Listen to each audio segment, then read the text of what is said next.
Assalamu alaikum. So we have already completed the Squarespace section series. So in this series what we have learned,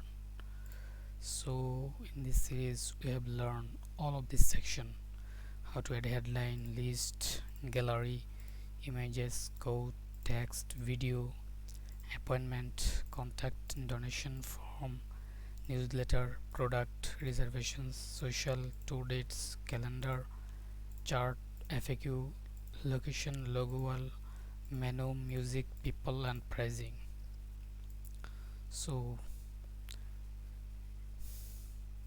in the next series we will learn about Squarespace dashboard. Actually, this all the menu I will cover in that series. So this will be pages, design, commerce, marketing, scheduling, donation, analytics, profile settings, and help. Okay, thank you for watching, and please subscribe my channel so you can learn more about Squarespace, and I will come with another others website builder tutorial also. So that's it for now. Thank you for watching.